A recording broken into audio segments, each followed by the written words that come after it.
السلام علیکم دوستو، کیسے ہیں آپ سب؟ میں ہوں عثمان نشاد اور آپ دیکھ رہے ہیں عثمان نشاد آفیشیل۔ آج پھر آپ کی خدمت میں بہت ہی پیاری سی ویڈیو لے کے حاضر ہوا ہوں۔ امید کرتا ہوں کہ آپ کو پسند آئے گی، اور جو لوگ ہمارے چینل پر نئے آئے ہیں پلیز ہمارے چینل کو سبسکرائب کریں تاکہ ہم آپ کے لیے ایسے ہی اچھی اور اسلامی ویڈیو لے کے حاضر ہوتے رہیں۔ تو چلیے چلتے ہیں ویڈیو کی طرف۔ تمہاری تجویز کے مطابق رات یہیں بسر کی جائے گی۔ اگلے روز شہر کا نظم و نسق مناسب ہاتھوں میں دینے کے بعد تمہاری تجویز کے مطابق ہی یہاں سے کوچ کیا جائے گا۔ میرے خیال میں اب سب اٹھو، جا کے آرام کرو۔ سب نے اس تجویز کو پسند کیا، پھر سب سلطان کے خیمے سے نکل گئے۔ ہر شے کو اپنی حدیث دل سناتی رات گہری ہوتی جا رہی تھی۔ دور تاریک آسمان پر نزول کرتی ستاروں کی مدھم روشنی بے زنجیر اندھیروں سے برسر پیکار ہوتی جا رہی تھی۔ چاند افق سے ہر شے کو جھانکتا ہوا کب کا غروب ہو چکا تھا۔ گہری رات ہر گرم و سرد، تنگی و فراخی، تلخی و مایوسی، حزن و ملال اپنے دامن میں سمیٹے کسی کو اپنا انیس و آشنا محرم، کسی کو اپنا دشمن، عدو اور مجرم بناتی ہوئی، کسی کے دل شکستہ کی غماز آواز پر توجہ دیتی ہوئی اور کسی کی نوائے پریشان کو پریشانی کے خوابوں میں ڈالتی ہوئی بھاگی جا رہی تھی۔ سلطان کے لشکر کے پڑاؤ میں ابھی تک گہما گہمی تھی۔ لشکر کا وہ حصہ جس نے بیدار رہ کر حفاظت کا سامان کرنا تھا، ان لشکریوں کی گفتگو کی آواز سنائی دے رہی تھی۔ ایسے میں ارسلان اپنے خیمے میں جب داخل ہوا تو کسی قدر پریشان اور دنگ رہ گیا، اس لیے کہ اس وقت خیمے میں زوبا اکیلی موجود تھی۔ ارسلان کے خیمے میں داخل ہونے پر زوبا اپنی جگہ پر اٹھ کھڑی ہوئی۔ ارسلان قریب گیا اور کسی قدر تعجب آمیز انداز میں اسے مخاطب کر کے کہنے لگا، تم ابھی تک یہاں بیٹھی ہو، باقی لوگ کہاں گئے؟ جواب میں زوبا نے کسی قدر بے باکی کا مظاہرہ کرتے ہوئے کہنا شروع کیا، امیر، ماں اور ابا تو خیمے میں آرام کرنے جا چکے ہیں، میں اور غریات بہن یہاں بیٹھی ہوئی تھی۔ غریات بہن تھوڑی دیر پہلے ہی اٹھ کر چلی گئی ہے۔ دراصل ہم دونوں بہنیں آپ سے ایک سوال پوچھنا چاہتی تھیں۔ آپ بیٹھیں، پھر میں آپ سے گفتگو کا آغاز کرتی ہوں۔ اتنی دیر تک ہو سکتا ہے غریات بھی آ جائے۔ ارسلان بیٹھ گیا، کچھ دیر خاموشی رہی، پھر گفتگو کا آغاز زوبا نے کیا اور ارسلان کو مخاطب کرتے ہوئے وہ دھڑکتے دل کے ساتھ کہہ رہی تھی، یہاں آ کر مجھے پتہ چلا کہ آپ کسی لڑکی کو پسند کرتے ہیں اور اس سے محبت کرتے ہیں، کیا یہ درست ہے؟ ارسلان نے اس موقع پر بڑے غور سے زوبا کی طرف دیکھا، پھر کہنے لگا، تم نے سچ ہی سنا ہے، ایک لڑکی میری نگاہ میں ہے۔ امیر، وہ لڑکی کیسی ہے؟ کون ہے؟ کہاں رہتی ہے؟ ارسلان نے پھر عجیب سے انداز میں زوبا کی طرف دیکھا اور کہنے لگا، وہ لڑکی جسے میں نے پسند کیا ہے، جس سے میں نے محبت کی ہے، وہ قیام سحر کی طرف پرکشش، نشاط صبح میں غموں کے ارتعاش کی کشش انگیز اور دارالسلام میں دلوں کے ریگزاروں جیسی مسحور کن ہے۔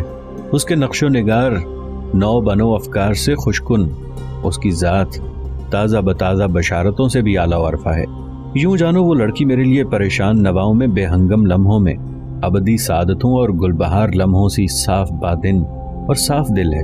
وہ لڑکی ہونٹوں کی میٹھی مسکراہٹوں جیسی خوبصورت، آگہی کی حلاوتوں سے پرجمال اور سحر خیز سخن کی طرح تاثیر جیسی حسین ہے۔ اتنا کہنے کے بعد ارسلان جب رکا تو بڑے شوق سے ارسلان کی طرف دیکھتے ہوئے زوبا نے پوچھا، امیر، وہ لڑکی کہاں ہے؟ اس کا نام کیا ہے؟ کس جگہ رہتی ہے؟ آپ نے اسے کہاں دیکھا؟ ارسلان نے ایک لمبا سانس لیا، پھر بڑے غور سے زوبا کی طرف دیکھتے ہوئے کہنے لگا، جس وقت انطاکیہ سے تمہیں لانے کے لیے کچھ مخبر یہاں آئے تھے تو اس کے بعد سلطان نے مجھ پر انکشاف کیا تھا کہ تم بھی کسی کو پسند کر چکی ہو، کسی کو اپنی چاہت کا محور بنا چکی ہو۔ کیا میں پوچھ سکتا ہوں کہ وہ کیسا ہے، کون ہے، کس جگہ سے اس سے تمہاری ملاقات ہوئی؟ لمحے بھر کے لیے زوبا نے کنکھیوں سے ارسلان کی طرف دیکھا، پھر گردن جھکاتے ہوئے وہ کہہ رہی تھی، امیر، ارسلان، جس نوجوان کو میں نے پسند کیا ہے وہ عجیب و غریب اور انوکھا ہے۔ امیر، جس طرح کوئی اچھا اور مجا ہوا ادیب معزول اور مسترد لفظوں کو اپنے قلم کی روپ سے شادابی عطا کرتا ہے، اسی طرح وہ نوجوان بھی جسے میں نے چاہا ہے صدیوں اور دکھ کے سمندروں تک کو زخموں کا مرہم اور درد کا درما دینے کی صلاحیت اور جرت رکھتا ہے۔ امیر، جس طرح گلبار لمحے زرد اور خزاں سے اٹے کٹھن کٹھور راستوں تک کو زہرا کر دیتے ہیں، اسی طرح وہ نوجوان بھی تہذیب کے بوسیدہ خیمے اور وقت کی سرسراتی چادر میں مصائب کے ہجوم اور پتوں کی خونی ٹھور میں وصل و ملاقات سے بھرپور حروف اور حکایات رقم کرنے کی ہمت اور جرت رکھتا ہے۔ آپ یوں جانیں وہ نوجوان میری طاق سینہ میں لہن داؤدی بن کر بیٹھا ہے، میری خواہشوں اور امیدوں اور میری آرزوؤں کا مہتاب ہے، جس کو میں چاہتی ہوں، جسے میں پسند کرتی ہوں۔ اس کی تفصیل تو میں نے آپ سے کہہ دی۔ اب آپ بتائیں کہ آپ کسے پسند کرتے ہیں، کس پر اپنی محبت کے پھول نچھاور کر چکے ہیں؟ ارسلان نے ذرا سی بے باکی کا مظاہرہ کرتے ہوئے اپنا ہاتھ بڑے پیارے انداز میں زوبا کے شانے پر رکھا، پھر محبت میں ڈوبی آواز میں کہنے لگا، زوبا، جس لڑکی کو میں پسند کرتا ہوں وہ تم ہو۔ زوبا ایسی شرمائی، ایسی لجائی کہ اس کا رنگ حیا آمیز ہو گیا، برق کے کوندھے کی طرح اپنی جگہ سے اٹھی اور خیمے کے دروازے کی طرف بھاگی۔ اس موقع پر ارسلان نے اسے مخاطب کیا، زوبا، تم خیمے سے بھاگ رہی ہو؟ جانے سے پہلے تم نے یہ تو بتایا نہیں کہ وہ کون ہے جسے تم پسند کرتی ہو۔ دروازے پر لمحے بھر کے لیے زوبا مڑی اور ارسلان کو مخاطب کر کے کہنے لگی کہ امیر جسے میں نے چاہا، جو میرے دل میں بستا ہے، جو میرے خوابوں کو آراستہ کرتا ہے، جس میں میں اپنی محبت کے پھول نچھاور کر چکی ہوں، وہ آپ ہیں۔ اس کے ساتھ ہی وہ مڑی، بھاگتی ہوئی خیمے سے نکل گئی۔ زوبا تقریباً بھاگتی ہوئی ساتھ والے خیمے میں داخل ہوئی۔ وہاں اخیموت، سفینہ اور غریاد بیٹھے ہوئے تھے اور ان کے بیٹھنے کا انداز بتاتا تھا جیسے وہ تینوں بڑی بے چینی سے زوبا کا انتظار کر رہے تھے۔ جو ہی زوبا خیمے میں داخل ہوئی وہ تینوں اٹھ کھڑے ہوئے۔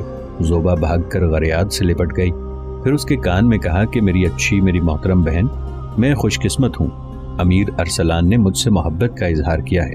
زوبا کے اس انکشاف پر غریاد کی خوشی کی انتہا نہ رہی۔ اس کے یہ الفاظ اخیموت اور سفینہ نے بھی سن لیے تھے۔ جب وہ غریاد سے علیحدہ ہوئی تو آگے بڑھ کر سفینہ نے اسے اپنے ساتھ لپٹا لیا اور اس کا منہ کئی بار چوما، پھر اسے مخاطب کر کے کہنے لگی کہ زوبا تو انتہا درجے کی خوش قسمت ہے کہ امیر ارسلان نے تجھ سے محبت کا اظہار کیا ہے۔ میری بیٹی، میں تیرے متعلق بڑی فکر مند تھی، اس لیے کہ پہلے میں خیال کرتی تھی کہ امیر کے ساتھ تیری محبت یک طرفہ ہے، لیکن اب تو نے میرے سارے وسوسے، سارے تفکرات دور کر کے رکھ دیے ہیں۔ دیکھ بچی، سلطان اور سلطان کے بڑے سالاروں کو خبر ہو چکی ہے کہ تم امیر کو پسند کرتی ہو۔ اب امیر نے تم سے اپنی پسندیدگی کا اظہار کر دیا ہے تو سلطان کو اور اس کے سالاروں کو بھی یہ خبر ہو جائے گی کہ امیر تمہیں پسند کرتے ہیں۔ میرا اندازہ ہے کہ اب خود ہی کوئی مناسب موقع جان کر تمہیں اور امیر ارسلان کو رشتہ ازدواج میں باندھ دیں گے۔ اس سلسلے میں ہم سے کسی کو کوئی تگ و دو نہیں کرنی پڑے گی۔ بیٹی، تم نے یہ خوشخبری تو ہمیں سنا دی ہے، لیکن تو نے یہ بتایا ہی نہیں کہ سلطان نے ارسلان کو کیوں طلب کیا تھا۔ تعصب کے انداز میں زوبا نے اپنی پیشانی پر ہاتھ مارا اور کہنے لگی، اماں، مجھ سے غلطی ہوئی، اس موضوع پر ان سے بات نہیں کر سکی۔ جب انہوں نے مجھ پر انکشاف کیا کہ وہ مجھے پسند کرتے ہیں تو میں ان کے خیمے سے بھاگ کر یہاں آ گئی۔ اماں، کیا ایسا ممکن نہیں کہ ہم تینوں امیر کے خیمے میں جائیں اور ان سے گفتگو کریں اور ان سے پوچھیں کہ انہیں سلطان نے کیوں طلب کیا تھا؟ سفینہ سے پہلے ہی اخیموت بول پڑا، بیٹی، تمہارا کہنا درست ہے، آؤ امیر کے خیمے میں چلتے ہیں۔ اس کے ساتھ ہی چاروں اپنے خیمے سے نکل گئے۔ ارسلان کے خیمے میں داخل ہوئے۔ وہ ابھی تک اسی نشست پر بیٹھا تھا جہاں زوبا اسے چھوڑ کر گئی تھی۔ جب وہ چاروں خیمے میں داخل ہوئے، اپنی جگہ سے اٹھ کر ارسلان نے ان کا استقبال کیا، پھر چاروں ارسلان کے دائیں بائیں بیٹھ گئے۔ پھر گفتگو کا آغاز اخیموت نے کیا۔ ارسلان بیٹے، سب سے پہلے میں تمہیں اور زوبا کو مبارکباد دیتا ہوں کہ تم دونوں نے ایک دوسرے کو پسند کیا ہے۔ بیٹے، برا مت ماننا، ہم زوبا کو یہاں اکیلا اس لیے چھوڑ کر گئے تھے کہ تم دونوں کو تنہائی میں ایک دوسرے پر اپنے جذبات کے اظہار کا موقع مل سکے۔ ہم یہ تو پہلے ہی جانتے تھے کہ زوبا تم سے محبت کرتی ہے، اور یہ جان کر ہماری خوشی کی کوئی انتہا نہیں ہے کہ بیٹے تم بھی زوبا سے اپنی پسندیدگی کا اظہار کر چکے ہو۔ میرے خیال میں یہ ایسا لمحہ ہوتا ہے جہاں دو محبت کرنے والوں کو کسی اور موضوع کے متعلق سوچنے کا موقع نہیں ملتا۔ آپ نے زوبا کو یہ تو بتایا ہی نہیں کہ آپ کو سلطان نے طلب کیوں کیا تھا۔ بس یہی جاننے کے لیے ہم چاروں آپ کے پاس آ گئے ہیں۔ ارسلان مسکرایا، پھر سلطان کے خیمے میں جو گفتگو ہوئی تھی اس کی تفصیل سنا دی۔ اس پر اخیموت اٹھ کھڑا ہوا، کہنے لگا، بیٹے اگر یہ بات ہے تو پھر تم آرام کرو، ہم بھی اپنے خیمے میں جا کر سستاتے ہیں، اس لیے کہ کل صبح ہی صبح لشکر یہاں سے کوچ کرے گا۔ اس کے ساتھ ہی اخیموت، سفینہ، غریاد اور زوبا اٹھ کر اپنے خیمے کی طرف چلے گئے۔ دوسرے دن لشکر نے وہاں سے کوچ کیا۔ اس کا رخ اب حران کی طرف تھا۔ سلطان نے اپنے لشکر کے ساتھ کچھ اس رفتار سے سفر کیا کہ شام کے وقت لشکر میں پہنچا۔ سلطان نے اپنے لشکر کو وہاں پڑاؤ کرنے کا حکم دیا۔ حلب پر قبضہ کرنے والے تاج الدولہ اور نواح میں پڑاؤ کیے ہوئے ارتق کے نقیبوں کو یہی تاثر دیا گیا تھا کہ سلطان حلب کا رخ کرنے کی بجائے واپس نیشا پور جا رہا ہے۔ سلطان کی اس کارروائی سے ان کے نقیب اور مخبر مطمئن ہو گئے تھے، لیکن رات کا کچھ حصہ گزر جانے کے بعد سلطان اپنے لشکر کو حرکت میں لایا۔ ارسلان اور بدران دونوں لشکر کے ایک حصے کے ساتھ ارتق سے نمٹنے کے لیے کوچ کر رہے تھے، جبکہ باقی لشکر کو لے کر سلطان حلب کا رخ کر رہا تھا۔ جس قدر عورتیں، بوڑھے، بچے تھے، وہ سب اس حصے میں شامل تھے جسے لے کر سلطان نے حلب کی طرف کوچ کرنا تھا۔ رات گہری ہوتی جا رہی تھی۔ چاروں طرف پھیلی کوہر میں ستارے جگنوں کی طرح دکھائی دے رہے تھے اور ان کی ادھوری روشنی کی کرنیں تیرگی بھری زمین کو روشن کرنے میں ناکام ہو رہی تھی۔ ایسا لگتا تھا گہری کوہر میں سانسوں کا طلسم آبنائے ظلمت اور تنہائی کے عذاب میں ڈوب گیا ہو، جبکہ زیست کی تڑپ اور طلب اجل کے سیاہ خانوں میں کھو کے رہ گئی ہو۔ ارتق جس نے اپنے لشکر کے ساتھ حلب کے نواح میں قیام کر رکھا تھا، اس کا مقصد ہی یہ تھا کہ حلب پر قبضہ کرنے والے تاج الدولہ پر کوئی حملہ آور ہو تو شہر سے باہر ہی وہ اس کی راہ روک کے کھڑا ہو۔ اور پھر ارتق اور تاج الدولہ کے لیے ان کے مخبروں کی یہ خبریں حوصلہ افزا تھیں کہ سلطان ملک شاہ سلجوقی اپنے پورے لشکر کے ساتھ حران کی طرف جا چکا ہے اور وہاں سے وہ ہمدان اور استراباد سے ہوتا ہوا نیشا پور کا رخ کرے گا۔ ان حالات میں حلب اور اس کے نواح میں تاج الدولہ اور ارتق اپنے لیے کوئی خطرہ محسوس نہیں کر رہے تھے، لیکن مقدر کے کارکنان قضاء و قدر دبے پاؤں بڑی تیزی سے ان کی طرف بڑھ رہے تھے۔ ارتق جانتا تھا کہ آس پاس کوئی لشکر نہیں جس سے اسے خطرہ ہو، لہٰذا اس نے اپنے لشکریوں کو مکمل طور پر آرام کرنے کا حکم دے رکھا تھا۔ آدھی رات کے بعد ایک طلسم، ایک انقلاب برپا ہوا۔ اچانک ارسلان اپنے لشکریوں کے ساتھ نمودار ہوا اور وہ ارتق کے لشکر پر راستوں میں گرد بھرے ہر شے کے من کے بھید کو کھا جانے والے قضائے فطرت کے عزم، اپنی اضطراری کیفیت سے ستاروں تک کو راکھ، احساسات کو بے بصیرت کر دینے والے دکھ کے سرگرداں کوہرام اور زوال پذیری طاری کر دینے والی مستی میں جھاگ اڑاتی تند جولاں گرم رو رودے باراں کی طرح حملہ آور ہوا۔ ارتق اور اس کے لشکری ایسے کسی حملے کی امید تک نہیں رکھتے تھے، وہ مقابلہ کرنے کے لیے تیار بھی نہیں تھے، اپنے ہتھیار کھول کر گہری نیند سو رہے تھے، جس کے باعث ارسلان اور بدران کے حملہ آور ہونے کی وجہ سے ارتق کے پڑاؤ کے اندر جان و تن کو سلگاتے بدبختی کے سائے رقص کرنے لگے۔ سوچوں کے پتے گراتی آندھیوں کی طرح بپھری یادیں تنگنائے خیالات میں زہریلے سانسوں کی طرح سرسلانے لگی تھی۔ قضا کی آندھی میں جنگ سے بھاگنے کی یاد کچھ اس طرح دلانے لگی تھی جیسے بدبختی کی شام غریبہ میں وطن کی یاد آتی ہے۔ ارسلان، بدران اور ان کے لشکر بڑی تیزی سے ارتق کے لشکر پر اس طرح چھانے لگے تھے جیسے کسی ساحر آفاق، کسی سیاہ جہاں گرد نے سحری عصا مار کر چاروں طرف گرسنگی، آتش ہجراں اور اشک یتیمہ سی کیفیت طاری کر دی ہو۔ اور اس پر مستضاد یہ کہ ارتق کے لشکریوں پر جان لیوا حملہ ہوتے ہوئے ارسلان کے لشکری ان پر انکشافات کر رہے تھے کہ ان پر شبخون مارنے والا امیر ارسلان اور بدران ہے۔ ارسلان کا نام سن کر ارتق اور اس کے لشکریوں کے پاؤں تلے سے زمین کھسکنے لگی۔ ارسلان کا نام سن کر انہیں ایک پل دکھ کے ماہ سال سے زیادہ طویل دکھائی دینے لگا تھا اور ہر لمحہ انہیں ابتلائے جان میں مبتلا کرتا جا رہا تھا۔ ارسلان کا نام ان کے لیے ایسا ہی تھا جیسے طاق شکستہ ہو، جیسے گزری ساعتیں کوتاہیوں کے بگولوں کی طرح اٹھ کھڑی ہوئی ہوں۔ ارسلان کا نام ارتق کے لشکر میں چاروں طرف پھیل گیا تھا اور اس نام کی وجہ سے ارتق کے لشکر میں چاروں طرف ایک بدنظمی، افراتفری اور بھگدڑ کا سا سما پیدا ہو گیا تھا۔ ارسلان اور بدران نے بڑی تیزی سے ارتق کے لشکر پر بدحالی طاری کرنی شروع کر دی تھی۔ ارتق نے جب دیکھا کہ ارسلان اور بدران بڑی تیزی سے گہرے امڑتے بادلوں کی طرح ان پر چھا رہے ہیں، تب اس نے اپنے لشکر کو پسپائی کا حکم دیا اور ہزیمت تسلیم کرتا ہوا رات کی گہری تاریکی میں وہ شکست اٹھا کر بیت المقدس کی طرف بھاگ گیا تھا۔ ارسلان اور بدران نے اس کے پڑاؤ کی ہر چیز پر قبضہ کر لیا۔ دوسری جانب حلب شہر کے اندر تاج الدولہ اور سالم بن ملک کے درمیان کشمکش جاری تھی۔ سالم پر دباؤ ڈالتے ہوئے بار بار اسے قلعہ حوالے کرنے پر اصرار کیا جاتا رہا، لیکن ہر دفعہ سالم بن ملک کا جواب یہی ہوتا کہ وہ حلب کا قلعہ سلطان ملک شاہ سلجوقی کے علاوہ کسی کے حوالے نہیں کرے گا۔ دن گزرتے گئے، سالم بن ملک کو امید تھی کہ اس کے قاصدوں نے چونکہ پیغام سلطان ملک شاہ سلجوقی تک پہنچا دیا ہے، لہٰذا ملک شاہ سلجوقی اس کی مدد کے لیے ضرور آئے گا، اور پھر ایک دن ایسا بھی آئے گا کہ حلب شہر میں یہ افواہیں پھیلنے لگیں گی کہ سلطان ملک شاہ سلجوقی بڑی برق رفتاری سے اپنے لشکر کے ساتھ حلب کا رخ کر رہا ہے، جبکہ ارسلان اور بدران نے ارتق پر حملہ آور ہو کر اسے بدترین شکست دے دی تھی اور وہ بیت المقدس کی طرف بھاگ گیا تھا۔ یہ صورتحال تاج الدولہ کے لیے بڑی حوصلہ شکن تھی، لہٰذا اپنے لشکر کو سمیٹا اور حلب پر اپنے قبضے کو ختم کر کے وہ وہاں سے بھاگ گیا۔ راستے میں اس نے کہیں قیام نہ کیا، سیدھا دمشق چلا گیا جو اس کے دارالسلطنت کا دارالحکومت تھا۔ دوسری جانب بڑی تیزی سے سفر کرتا ہوا سلطان جب حلب کے قریب پہنچا تو ارسلان اور بدران بھی ارتق کے پڑاؤ کی ہر چیز کو سمیٹ کر سلطان سے آن ملے۔ سلطان جب حلب کے پاس آیا تو حلب کے شہریوں نے شہر پناہ کے دروازے کھول دیے اور بڑے پرجوش انداز میں انہوں نے سلطان اور اس کے لشکر کا استقبال کیا۔ سلطان اپنے لشکر کے ساتھ حلب شہر میں داخل ہوا۔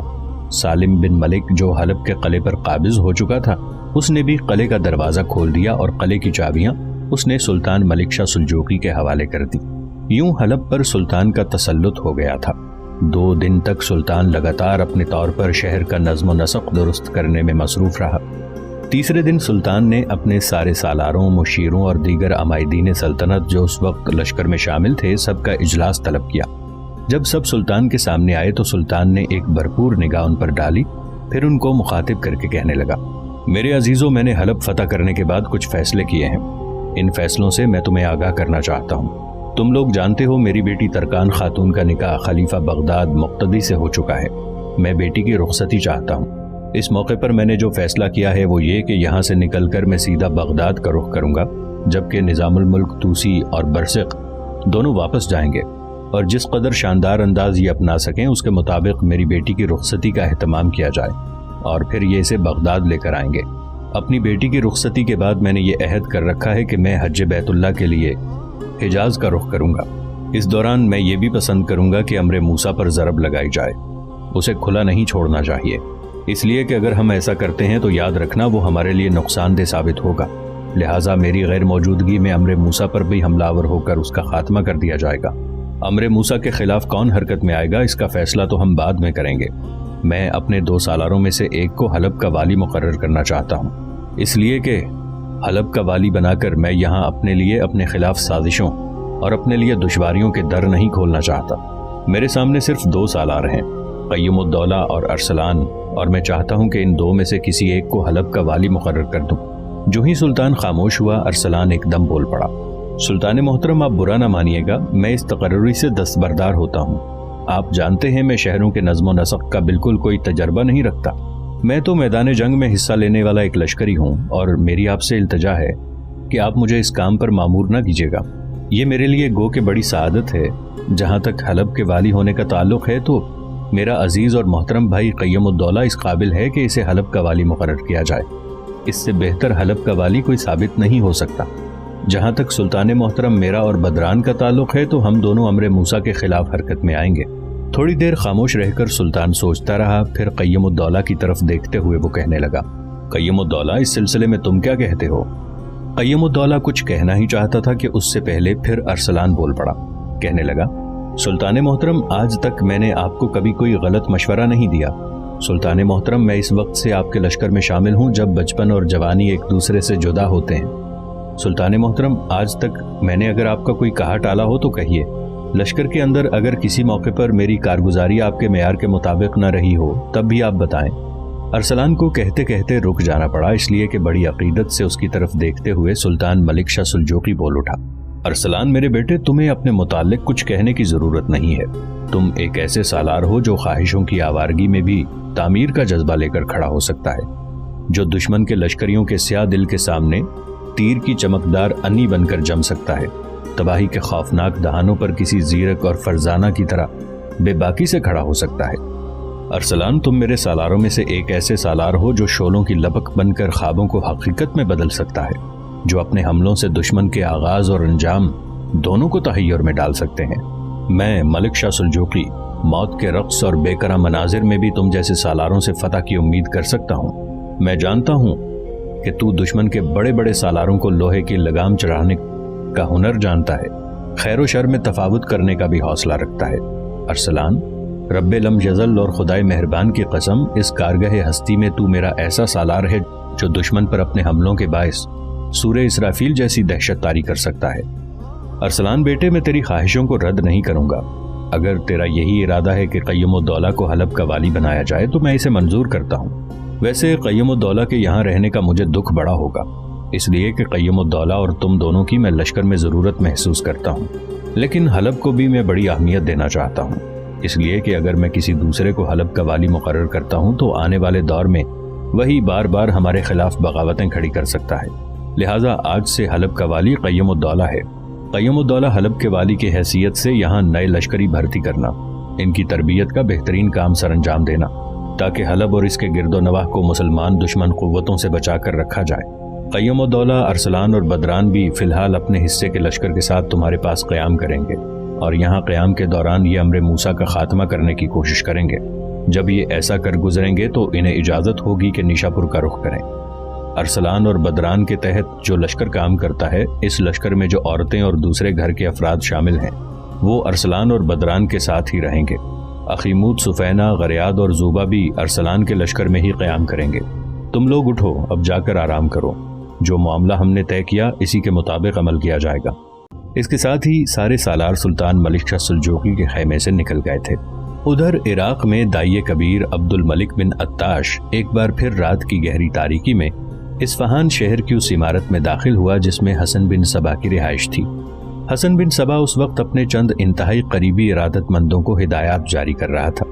عبد الملک بن عطاش کی آمد پر اس نے بے پناہ خوشی کا اظہار کیا، اپنی جگہ سے اٹھ کر اسے گلے لگایا، اور اس کے بعد اس کے جو ارادت مند سامنے بیٹھے ہوئے تھے انہوں نے بھی عبد الملک بن عطاش کو بڑی تعظیم و تکریم دی۔ پھر ابن عطاش کو اپنے پہلو میں بٹھاتے ہوئے حسن بن صبا بول پڑا، ابن عطاش، مجھے تمہاری آمد کی خبر دے دی گئی تھی، اور جو پیغام تم نے مجھے بھیجا تھا وہ بھی مجھے مل چکا ہے۔ اب تمہارا یہ کہنا ہے کہ میں اصفہان سے نکل کر جبل قزوین کی طرف چلوں، تو کیا تم سمجھتے ہو کہ وہاں ہمارا قیام سود مند ثابت ہوگا؟ ابن عطاش نے بڑے غور سے حسن بن صبا کی طرف دیکھا، پھر کہنے لگا، آپ کسی قسم کی فکر مندی کا شکار نہ ہوں، میں سارے کاموں کی تکمیل کرنے کے بعد ہی آپ کی طرف آیا ہوں۔ میں نے دن رات محنت کر کے کوہستان قزوین کے اندر آپ کے حامیوں، آپ کے ارادت مندوں میں کافی حد تک اضافہ کر دیا ہے۔ قلعۃ الموت کے ارد گرد اور آس پاس جس قدر بستیاں ہیں، یوں جانیں اب وہ سب آپ کے مریدین اور آپ کے ارادت مند ہیں۔ اگر آپ اصفہان سے نکل کر وہاں جا کر قیام کرتے ہیں تو میں آپ کو یقین دلاتا ہوں مزید لوگ جوق در جوق آپ کے حلقے میں داخل ہونے پر فخر محسوس کریں گے۔ میں آپ پر یہ بھی انکشاف کروں کہ قلعۃ الموت کے آس پاس طالقان کی حسین وادیاں اپنی نظیر نہیں رکھتیں۔ اصفہان ان کے مقابلے میں کچھ بھی نہیں ہے۔ جو شخص وہاں رہے اس کا کسی اور سرزمین کی طرف جانے کو جی ہی نہیں چاہتا۔ سبزے سے اٹے ہوئے پہاڑ ان وادیوں کا احاطہ کیے ہوئے ہیں، وہاں چشموں کی بہتات ہے، ہر طرف سبزہ ہی سبزہ ہے۔ میں چاہتا ہوں آپ آج ہی میرے ساتھ اصفہان سے نکل کر جبل قزوین کا رخ کریں اور پھر اپنے کام کو مکمل کرنے کی ابتدا کریں۔ حسن بن صبا نے کچھ سوچا، پھر کہنے لگا، میں نے جو اپنا لاہے عمل تیار کر رکھا ہے اس کے مطابق میں چاہتا تھا کہ قلعۃ الموت ہمارے تسلط میں رہے، اسے ہم اپنا مسکن بنائیں، اس کے اندر اس قدر مسلح جوان جمع کریں کہ اگر کوئی حاکم ہم پر حملہ آور ہو تو قلعے سے نکل کر وادیوں اور کوہستانوں میں ہم شکست و ہزیمت کو اس کا مقدر بنا کے رکھتے ہیں، اور یہ خواہش اس وقت ہی تکمیل کو پہنچ سکتی ہے جب قلعۃ الموت ہمارے قبضے میں ہو۔ یہ تو کہو کہ قلعے کا حاکم حسن علوی کیسا شخص ہے، ہمارے متعلق اس کے کیا خیالات ہیں، اور کیا تم نے اس کو اپنے حلقے میں داخل کرنے کی کوشش کی ہے؟ ابن عطاش نے کچھ سوچا، پھر کہنے لگا، میں اس کے پاس کئی دفعہ جا چکا ہوں، آپ کا بھی ذکر کیا ہے، وہ آپ سے اور ہماری تحریک سے متاثر ضرور ہے، لیکن ابھی تک وہ باضابطہ طور پر ہمارے حلقے میں داخل نہیں ہوا۔ میں آپ کو یقین دلاتا ہوں کہ اگر آپ اصفہان سے نکل کر کوہستان قزوین میں قیام کریں، ارد گرد کے لوگوں کو اپنی تحریک کی طرف مائل کریں، اس سلسلے میں قلعۃ الموت کے حاکم حسن علوی سے بھی گاہے بگاہے ملاقات کریں تو حسن علوی ہر صورت میں ہمارے حلقے میں داخل ہو جائے گا۔ ایک بار وہ ہمارے حلقے میں آ گیا تو یاد رکھنا قلعۃ الموت پر قبضہ کرنا ہمارے لیے آسان اور سہل ہو کے رہ جائے گا۔ حسن بن صبا نے کچھ سوچا، پھر کہنے لگا، ابن عطاش، میں نے سنا ہے یہودی تنظیم کا سربراہ امر موسیٰ بھی کوہستان قزوین میں ہی اپنا مسکن رکھتا ہے، کیا وہ ہماری تحریک میں مزاحم تو نہیں ہوگا؟ کوہستان قزوین میں کہیں ہمیں اپنا حریف تو نہیں سمجھے گا؟ ابن عطاش کے لبوں پر مسکراہٹ نمودار ہوئی، کہنے لگا، امر موسیٰ کے متعلق آپ فکر مند نہ ہوں، اس کا ہمارے علاقوں سے کوئی رابطہ نہیں، وہ انتہائی شمال کی طرف ہے اور اس میں اور ہم میں زمین آسمان کا فرق ہے۔ ہماری تنظیم ابھی تک زیر زمین کام کر رہی ہے، کسی مسلمان حکمران کی نگاہ میں نہیں ہے، جبکہ امر موسیٰ انطاکیہ کے بادشاہ فردوروس سے تعلقات کی بنا پر مسلمان حکمرانوں کی نگاہ میں ہے، اور میرا اندازہ ہے کہ عنقریب ملک شاہ سلجوقی خود یا اس کا کوئی سالار امر موسیٰ کے خلاف حرکت میں آئے گا۔ اگر ایسا ہوا تو میرا اندازہ ہے سلطان ملک شاہ سلجوقی امر موسیٰ کا قصہ پاک کر دے گا۔ حسن بن صبا کی پیشانی پر خدشات اور فکرمندی کی لکیریں نمودار ہوں، کہنے لگا، امر موسیٰ ہی کی طرح اگر ملک شاہ سلجوقی نے ہمارا بھی قصہ پاک کر دیا تو پھر؟ ابن عطاش پھر مسکرایا اور کہنے لگا، میں نے آپ سے عرض کیا نا، ہمارا معاملہ اور ہے،